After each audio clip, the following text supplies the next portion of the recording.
नमस्कार, स्वागत है आप सभी का देश के सबसे भरोसेमंद चैनल डी न्यूज पर, जहां हम हाजिर हैं आपका पसंदीदा शो लेकर, जिसका नाम है न्यूज पंच। मेरा नाम है आंचल गुलाटी गुंबर और दोपहर के 2 बज चुके हैं। सत्य तथ्य की पड़ताल के साथ हम हाजिर हैं हमारे प्रमुख विषयों को लेकर। तो आइए सीधे रुख करते हैं इस वक्त की प्रमुख टॉप लाइन्स की तरफ। तो आखिरकार किस तरह से जो नीट का रीटेस्ट होना है उसको लेकर डीडी न्यूज के पास है एक्सक्लूसिव बातचीत, जो कि शिक्षा मंत्री की है। अब उन्होंने यहाँ पर हर जो मुद्दा है उस पर विस्तार से बात की कि किस तरह से अब रीटेस्ट करवाया जाएगा। ये हम आपको दिखाएंगे कि ये जो बड़ा बयान है आखिरकार वो कहता क्या है।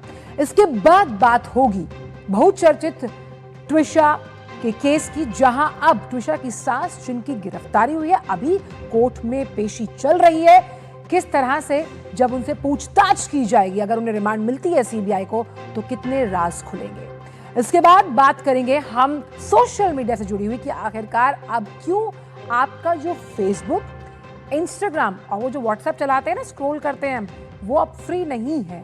क्यों नहीं है फ्री, इस पर भी करेंगे विस्तार से बातचीत। लेकिन सबसे पहले आइए बात करते हैं नीट रीटेस्ट से जुड़ी हुई।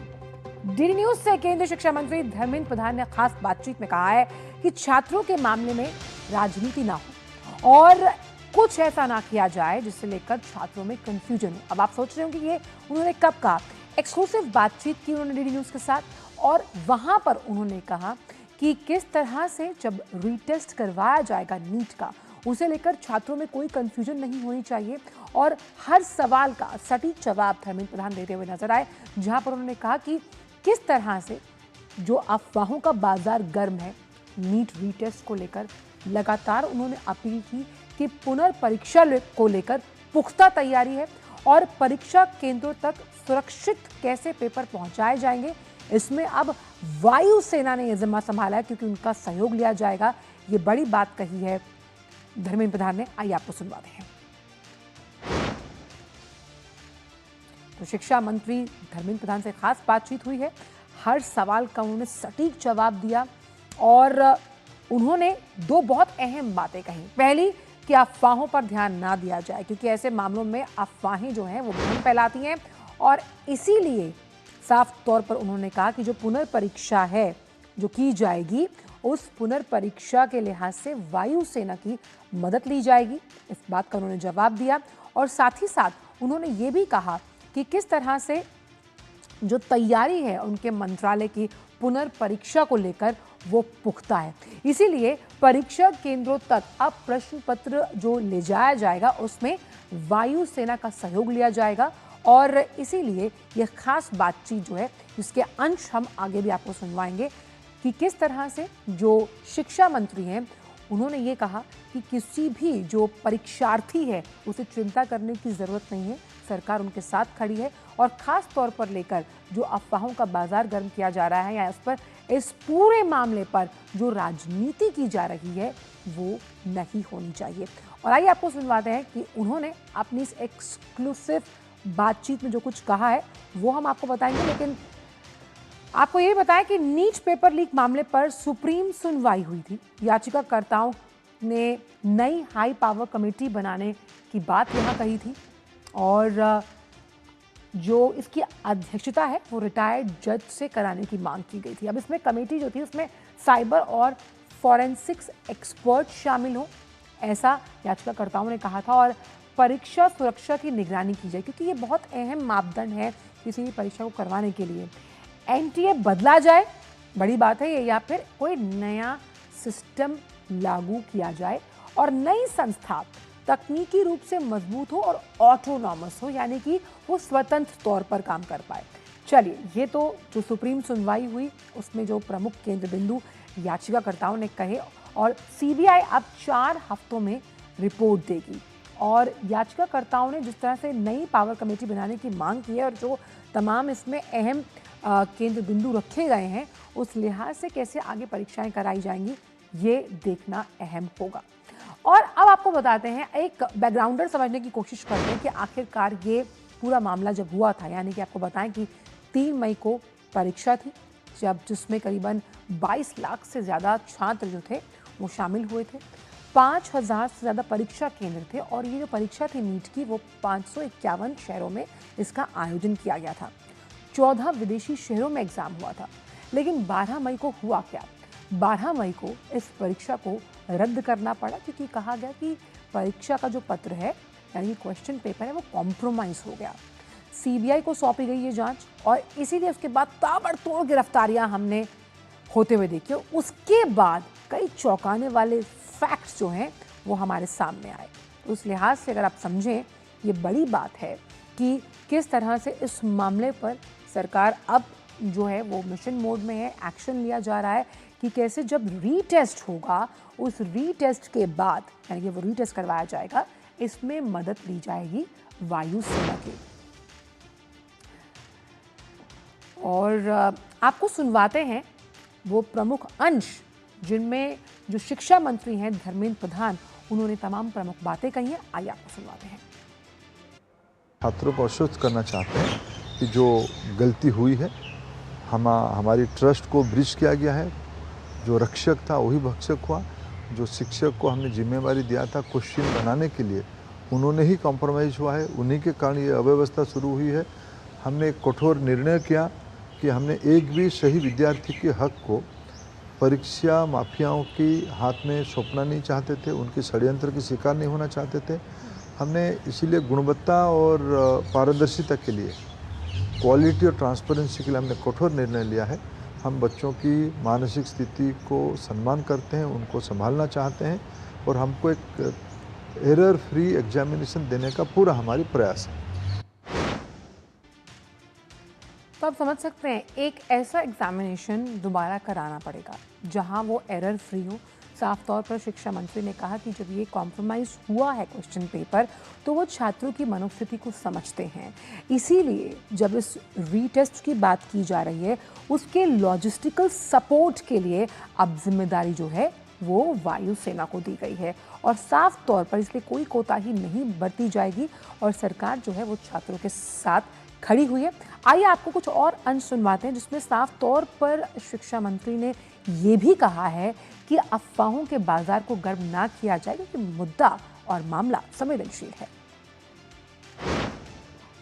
माननीय प्रधानमंत्री जी से लेके नीचे इकाई तक हम सब लोग एकजुट होके, हमारी एक डेमोक्रेसी में accountability is Paramount, accountability is उत्तरदायित्व सर्वोपरि है। लेकिन परीक्षा प्रोसेस को फिर एक बार रीट्रैक में लाने के लिए प्रश्न पत्र की तैयारी, छपाई, उसको सुचारू रूप पे परीक्षा केंद्र तक पहुंचाना, परीक्षा सुचारू रूप पे हो जाना, फिर उसको प्रश्न पत्र को लौटा के दिल्ली तक ले आना, ये जो पूरा चेन ऑफ कमांड है, ये एक रोबस्ट स्ट्रक्चर कमांड है। इसमें कोई भी ब्रीच हो, ये कंप्रोमाइज ना हो, इसके हमारी दायित्व बनती है। आप समझिए, इसी लॉजिस्टिकल सपोर्ट की जो चेन है वहीं लूपहोल्स थे और उसी को मजबूती देने की बात शिक्षा मंत्री कर रहे हैं ताकि जो पेपर्स हैं वो टाइम पर पहुंचें और कोई भी गड़बड़ झाला ना हो। तो कैसे इसमें एयरफोर्स अपनी लॉजिस्टिकल सपोर्ट देता हुआ नजर आएगा, आइए सुनते हैं। हमने कल रक्षा मंत्री जी को मिलके, हम और हमारे सहयोगी जो इस काम को पोस्टल डिपार्टमेंट इस कोरियर की काम को करता है, रक्षा मंत्री जी के साथ हम दोनों गए थे, ज्योतिरादित्य जी और हम, कि इस बार की जो ट्रांसपोर्टेशन की दायित्व एयरफोर्स करना चाहिए। ये होता था नॉर्मल रूट में, कहीं जगह पे नॉर्मल एविएशन पे होता था, एविएशन रूट पे होता था, कई जगह पे बाय ऑन रोड होता था। हमें संभावनाओं को, चैलेंज की संभावनाओं को, कॉम्प्रोमाइज़ की संभावनाओं को मिनिमाइज करने के लिए, जीरो करने के लिए हमने एयरफोर्स की मदद ली। एयरफोर्स की एक हमारा देश में एक बड़ा ताकत रखता है। तो एरर फ्री परीक्षा के लिए अब किस तरह से जब वायुसेना की मदद ली जाएगी तो ज़ीरो टॉलरेंस रहेगा इस बात को लेकर कि कोई भी गड़बड़ झाला हो पाएगा अगर हम रीटेस्ट की बात करवा रहे हैं और इसीलिए किसी भी अफवाह पर ध्यान ना देने की बात शिक्षा मंत्री धर्मेंद्र प्रधान ने कही है। और आइए रुक करते हैं अगली खबर का, जो कि जुड़ी हुई है ट्विशा शर्मा के डेथ केस के साथ। और यहाँ पर ट्विशा की सास जो हैं गिरबाला सिंह, उनको सीबीआई ने अगर देखा जाए तो गिरफ्तार किया और किस तरह से अब उनकी गिरफ्तारी और जब पूछताछ उनसे की जा रही है तो बहुत से ऐसे पेच हैं जो खुलते हुए नजर आएंगे। और उनके जो पति हैं समर्थ सिंह, उनसे भी सवाल जवाब की एक लंबी फहरिस्त जो है वो कहीं ना कहीं सीबीआई के पास है। तो ऐसे में उनकी जो जवाब है किस तरह से अब कई ऐसे राज हैं जिनसे पर्दा उठता हुआ नजर आएगा। तो सीबीआई की गिरबाला सिंह से पूछताछ के लिए जब रिमांड पर लेने की कोशिश होगी, क्योंकि अभी पेशी चल रही है, तो उस रिमांड के दौरान भी बहुत से ऐसे सवालों के जवाब गिरबाला सिंह को देने होंगे।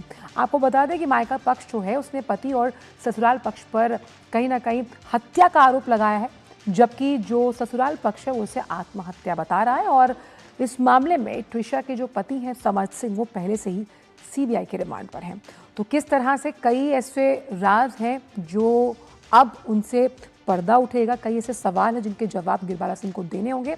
आइए समझते हैं इस पूरी कहानी को कुछ अहम ग्राफिक्स के जरिए कि कैसे आखिरकार शिकंजा लगातार कसता हुआ नजर आ रहा है। तो ट्विशा केस में ये बड़ा एक्शन है अगर हम देखें तो, और हर रोज़ इसमें कोई ना कोई ब्रेक थ्रू आ रहा है, जहां पर अब उनके जो पति हैं और गिरबाला, उनकी जो उनकी सास है, उनकी कोर्ट में पेशी है। और सीबीआई ने भोपाल में उन्हें अरेस्ट किया था। 6 घंटे तक ये पूछताछ चली और फिर सीबीआई ने एफआईआर दर्ज की और पति समर्थ की जो रिमांड है वो खत्म हो रही है।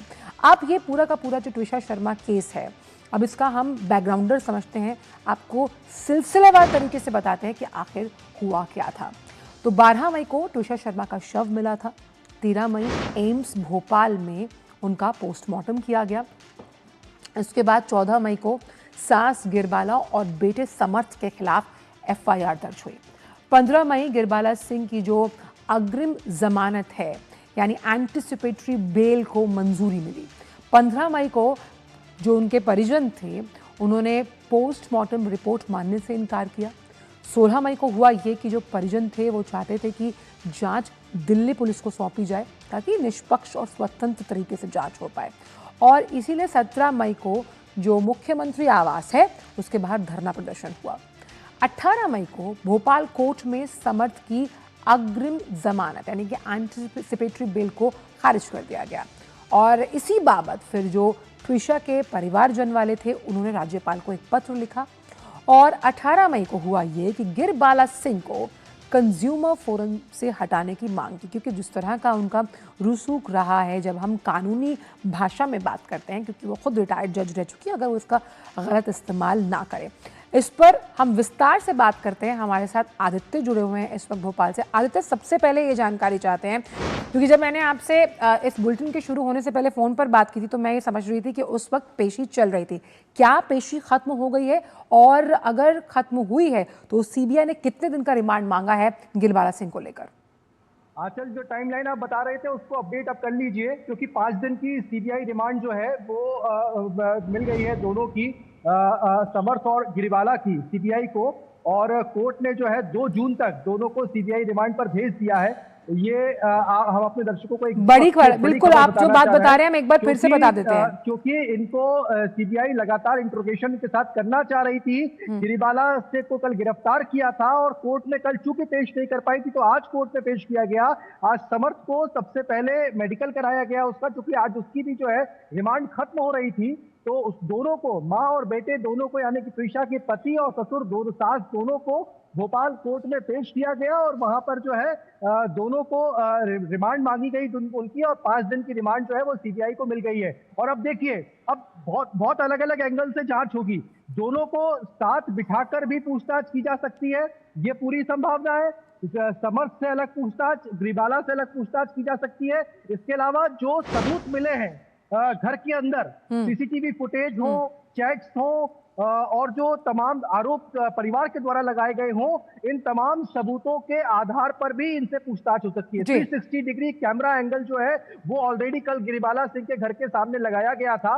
और उससे फायदा ये होता है कि जो एविडेंस और जो पूरा 3D मैप जो है घर का, वो किस तरीके से गतिविधियां हो सकती हैं उस पर सीबीआई जांच करती है। तो वो एक नई तकनीक थी जिस पर सीबीआई वहां काम कर रही है।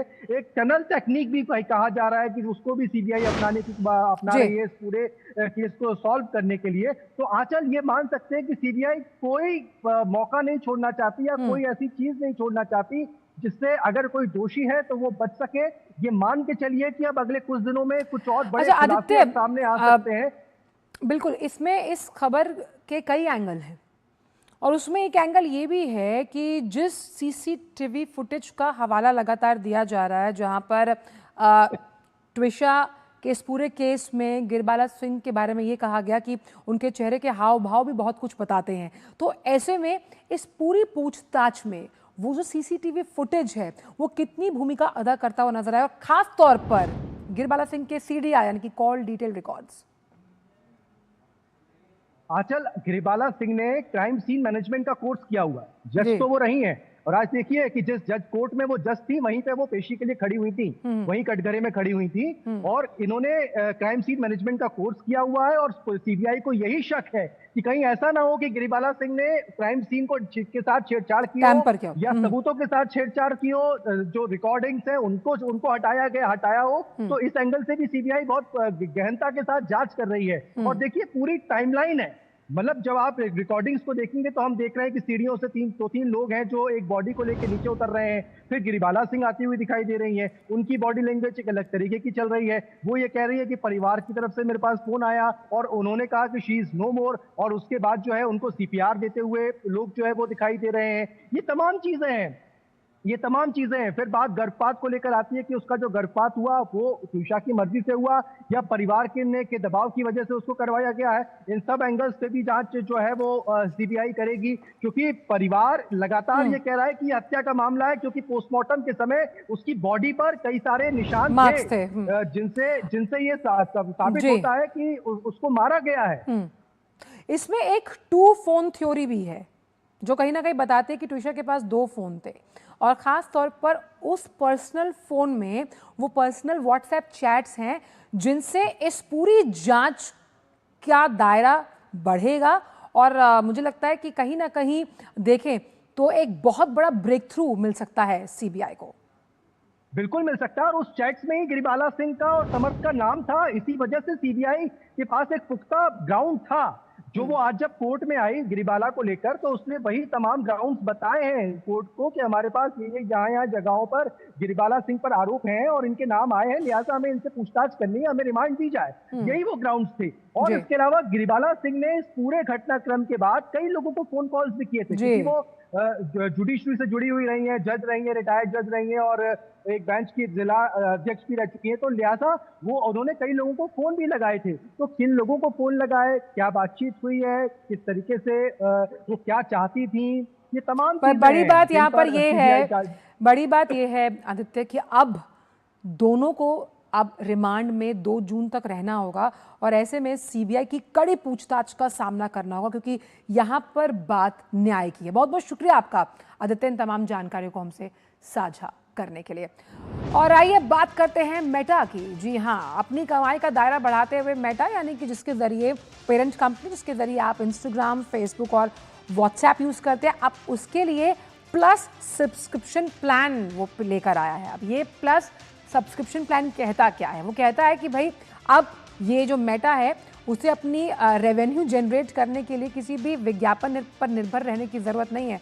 इसके बदले वो पेड मॉडल पर दांव खेल रही है। ये पेड मॉडल क्या है जो यूजर्स की जेब पर नया आर्थिक भार डालने वाला है? आइए आपको समझाते हैं कुछ ग्राफिक्स के जरिए। वो कहते हैं ना, एक अंग्रेजी में कहावत है, there are no free lunches in this world. कुछ भी फ्री नहीं मिलेगा और कुछ भी फ्री नहीं चलेगा। तो कुछ ग्राफिक्स के जरिए समझते हैं कि आखिरकार ये खबर है क्या। तो व्हाट्सएप, फेसबुक, इंस्टाग्राम की जब हम बात करते हैं, अब मेटा का जो स्पेशल प्लस प्लान है उसके जरिए आप अब इसको चलाएंगे तो ये पेड सब्सक्रिप्शन का प्लान है जिसका ऐलान मेटा ने इस वक्त किया है। अब इसमें इंस्टाग्राम, व्हाट्सएप, फेसबुक, ये तमाम जो सोशल मीडिया प्लेटफॉर्म्स की अलग अलग विधाएं हैं उसके लिए इसे लॉन्च किया गया है, और प्लस वर्जन के लिए आपको पैसा देना होगा, यानी कि उन्नत वर्जन के लिए। मंथली चार्ज जो है वो एक्सक्लूसिव फीचर्स मिलेंगे आपको। भाई अगर आप पैसा पे कर रहे हैं तो आप सोच ही रहे होंगे कि क्या एक्सक्लूसिविटी है इस पूरे प्लान की। अब इस एक्सक्लूसिविटी के ज़रिए आपको नए टूल्स मिलेंगे, यानी कि आपके पास और सुविधाएं होंगी, टेक्नोलॉजिकली मोर एडवांस्ड होगा वो फीचर और प्रीमियम सुविधाएं मिलने वाली हैं। आप जो रेगुलर वर्जन यूज़ कर रहे हैं, ऐसा नहीं कि वो बंद हो जाएगा, वो आपका रेगुलर मुफ्त वर्जन है, लेकिन ये नए फीचर्स, ये टेक्नोलॉजिकल एडवांसमेंट उसमें नहीं होगा। दुनिया भर के यूज़र्स के लिए इसे लॉन्च किया गया है और फिलहाल ये भारत में अभी लॉन्च नहीं हुआ है। अब प्लान और इसकी जो कीमतें हैं आपको वो भी बता देते हैं कि ये जो अगर, क्योंकि आप सब्सक्रिप्शन लेते हैं ना, जैसे आप अपने स्मार्ट टीवी का रिचार्ज करते हैं तो महीने का सब्सक्रिप्शन होता है, ऐसे ही अगर अब आप मेटा की इन सेवाओं का रिचार्ज करते हैं तो इंस्टाग्राम प्लस के लिए आपको करीबन भारतीय रुपयों को अगर देखें तो 387 रुपये प्रति महीना देना होगा। फेसबुक का भी लगभग यही अमाउंट है और अगर इसको डॉलर्स में देखें तो $3.99 है ये। और प्रति महीने अगर व्हाट्सएप की बात की जाए, व्हाट्सएप का जो अमाउंट है वो थोड़ा कम है, ये 290 रुपये यानी कि $2.99। अब ये जो प्लान्स हैं, ये जो प्लस सब्सक्रिप्शन है, ये इतनी खास क्यों है? ये इतनी खास इसलिए है कि अब आप कई कस्टम फ्रेंड लिस्ट बना पाएंगे, यानी अपनी फ्रेंड लिस्ट को आप कस्टमाइज़ कर सकते हैं। आपकी स्टोरी कितनी बार देखी गई, यानी कि आप देखते हैं ना कि कितनी बार हमें इस स्टोरी को व्यू किया गया, ये आपको पता चलेगा और बिना देखे भी आप स्टोरी को प्रीव्यू कर पाएंगे। चंद्रशेखर इस वक्त जुड़ गए हैं ज़्यादा जानकारी के साथ। चंद्रशेखर, अब जिस तरह से ये जो प्लस सब्सक्रिप्शन का मामला है, कौन से ऐसे नए फीचर्स हैं जो इसे और ज़्यादा टेक्नोलॉजिकली एडवांस्ड बनाएंगे? देखिए, निश्चित तौर पर जो मेटा है उसका ये फोकस रहा है कि आप वो बिज़नेस जो रेवेन्यू है उसको जनरेट करना चाहते हैं और उसको लेकर के ही उन्होंने ये तमाम जो चीज़ें हैं वो की हैं। और इसके साथ अगर आप देखेंगे तो इसमें आपको रिंगटोन्स मिल जाती हैं, आपको मिल जाता है कि 24 घंटे तक जो आप स्टोरीज़ लगाते थे वो स्टोरीज़ अब ज़्यादा समय तक के लिए होंगी। साथ ही साथ इसमें आपको ज़्यादा स्टिकर्स मिल जाते हैं, रिंगटोन्स मिल जाती हैं, चैट्स को जो पहले आप 3 वो चैट्स को पिन कर पाते थे आप ज़्यादा आप कर पाएंगे अगर आप पेड वर्जन लेते हैं तो। इसी प्रकार से इसके जो कलर्स हैं, कॉम्बिनेशंस हैं, इसके साथ कस्टमाइज़ एक आपको टूल्स मिल जाते हैं। और इसमें कोशिश ये की गई है कि अगर आपको ज़्यादा अगर फीचर्स चाहिए, अच्छी क्वालिटी चाहिए, ज़्यादा ऑडियंस चाहिए तो फिर आपको उसके लिए पेड करना होगा। तो जो उनकी तरफ से ये जो है वो कोशिश की जा रही है। जिस प्रकार से हमने देखा था पहले एक्स ने भी इस प्रकार की चीज़ें की थी, तो अब मेटा भी इसको कर रहा है। और ये तीनों ही प्लेटफॉर्म पर अगर आपको अगर सुविधाएँ लेनी है तो आपको पेड करना होगा इसमें। और साथ ही साथ आपको ये भी मिल जाता है कि 24 घंटे के जो जैसे आपको बताया कि स्टोरीज़ अगर आप लगाते हैं तो वो ज़्यादा समय तक हो सकती है। साथ साथ आप ये भी देख सकते हैं कि आपकी स्टोरीज़ को उस समय को कौन देख रहा है और किसने दोबारा उसको देखा है। तो ये एक तरीके से कोशिश ये है कि जो यूज़र्स हैं उनको इंगेज किस प्रकार से किया जा सके और वो जो फैसिलिटीज़ चाहते हैं, क्योंकि इसमें क्रिएटर्स के लिए भी अगर आप देखें इंस्टाग्राम और फेसबुक आप देखते हैं तो इसमें क्रिएटर्स ज़्यादा होते हैं और वो उनकी भी अपने एक रेवेन्यू जनरेट होता है, तो इसलिए भी इसका रेट जो है थोड़ा सा वो ज़्यादा रखा गया है। और फेसबुक और जो व्हाट्सएप है वो जो ऑफिशियली ज़्यादा यूज़ होता है तो इसलिए उसके रेट को भी कम रखा गया है। आपको बहुत बहुत शुक्रिया चंद्रशेखर इन तमाम जानकारी को हमसे साझा करने के लिए। और आइए हम लोग करते हैं एक बड़ी खबर का, जो कि पश्चिम बंगाल से आ रही है। और पश्चिम बंगाल से बड़ी खबर ये कह रही है कि बीरभूम जिले के दुबराजपुर में इस वक्त तनाव है। वार्ड 6 में जन आक्रोश लगातार बढ़ता हुआ नजर आ रहा है और इस वजह से धनंजय जो गढ़ई हैं उन्हें खदेड़ा गया और जबरन वसूली और रंगदारी का उन पर आरोप लगाया गया। और जाहिर सी बात है ये टीएमसी के पार्षद हैं और गढ़ई से इनका कनेक्शन है। और टीएमसी शासन में शिकायतों पर क्योंकि कोई एक्शन नहीं लिया जाता था, लेकिन अब अगर आप शुभेंदु सरकार के अंतर्गत कोई जबरन वसूली करते हैं, रंगदारी करते हैं, तो आपको बख्शा नहीं जाएगा। तो टीएमसी पार्षद से है गढ़ई का कनेक्शन और टीएमसी के शासनकाल में कई शिकायतें की गई, लेकिन इस पर कोई एक्शन नहीं लिया गया। पश्चिम बंगाल से बड़ी खबर, जहां बीरभूम जिले के दुबराजपुर में इस वक्त तनाव देखा जा रहा है। और पश्चिम बंगाल से बड़ी खबर आ रही है, वार्ड 6 के जो लोग हैं उनमें जन आक्रोश बढ़ता हुआ। आप देख सकते हैं कि किस तरह से ये जन आक्रोश जो है वो नजर आ रहा है और इसलिए धनंजय गढ़ई को वहां से खदेड़ा गया है। साफ तौर पर अब जब टीएमसी शासनकाल में थी तो उनके जो पार्षद थे वो मनमाने तरीके से काम करते थे, इसीलिए मनमाना तरीका बता रहा है क्योंकि जबरन वसूली है, रंगदारी का मामला है, एक्सटॉर्शन, पार्षद का कनेक्शन बताया जा रहा है इस बात से। और जो टीएमसी लगातार ये कह रही है कि हम कहीं ना कहीं बिल्कुल ऑनेस्टी के साथ काम करते थे, ये उनके काम करने के तरीके साफ तौर पर नजर आ रहे हैं किस तरह से जो पार्षद हैं वो खुद एक्सटॉर्शन और उसके साथ साथ हम कह सकते हैं कि भ्रष्टाचार में लिप्त पाए गए। हमारे साथ शायद कुछ देर में हम अपने संवाददाता से भी बात करेंगे, लेकिन आप ये समझिए कि जब पब्लिक जिसके लिए इन जनप्रतिनिधियों को चुना जाता है ताकि वो इनकी भलाई के लिए काम करें, लेकिन भलाई तो छोड़िए, यहाँ पर जबरन वसूली, वो जो कट मनी है वो, और फिर रंगदारी के गंभीर आरोप हैं इन पर। और यही टीएमसी जो पार्टी है उसकी सोच को दर्शाता है, बतलाता है, दिखाता है कि जिन लोगों के कल्याण के लिए वो पार्टी एक्शन में आई थी वो जन कल्याण भूलकर भ्रष्टाचार में लिप्त होती हुई नजर आई। तो आज न्यूज़ पंच में इतना ही। आपसे मुलाकात होगी कल कुछ और नए मुद्दों के साथ। मेरी पूरी टीम को मेरे साथ दीजिए अनुमति। नमस्कार।